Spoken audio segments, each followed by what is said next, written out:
Who among you has heard of Clippy then?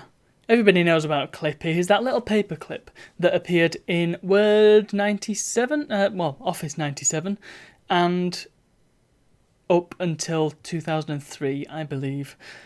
And if you look hard enough, you can find him in Windows 11 as well. He's a very small cameo appearance in the paperclip emoji. So there you go. That's Clippy. And the interesting thing about Clippy is that he's not called Clippy. He's never been called Clippy.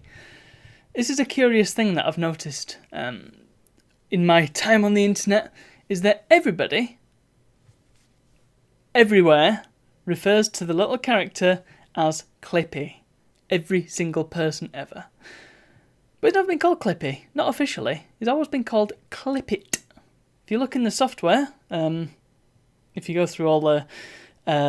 that's the thing about the Office suite, is that you could customise what is called the agent. And I'll go into that in a second. I just want to quickly talk about this because it's a little bugbear of mine. You go into the... you can customise which Office assistant you get, and if you look at that particular menu, you'll see that the character is referred to as Clippit, and has been since Office 97. And yet everybody refers to him as Clippy. Which probably... I mean, I feign irritation about it. It does bother me a little bit, just because it's a prime example of misinformation spread everywhere. And I know it's harmless. It's very harmless, because who the hell cares that it's called Clippit and not Clippy? But it goes to show the ease at which a wrong fact can spread. And literally everybody calls him Clippy, so there you go. There's that. But I don't think everybody knows that there were multiple Office assistants.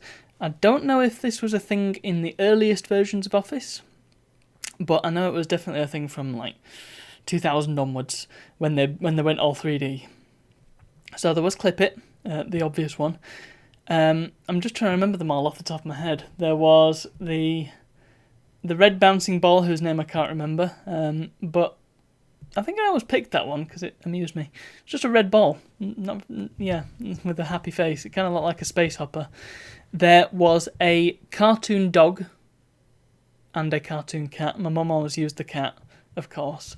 And there was a... Was there a wizard? Yeah, I believe there was a wizard. And there was a jigsaw puzzle. Not very exciting. And Planet Earth was one of them. And I think the Office logo was one of them. Maybe the jigsaw and the Office logo were the same thing, actually. I'm sure there was at least... Oh yeah, there was a robot too. And maybe another one as well. But that system actually vastly predates... And perhaps not vastly, but it does predate Office. Because it's a thing called Microsoft Agent. And it was meant to be used to... It was like a...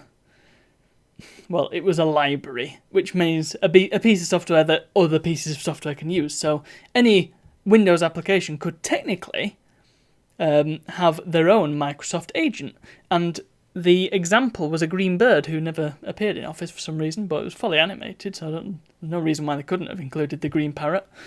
I know somebody who would probably have appreciated a green parrot accompanying them in their Office applications. And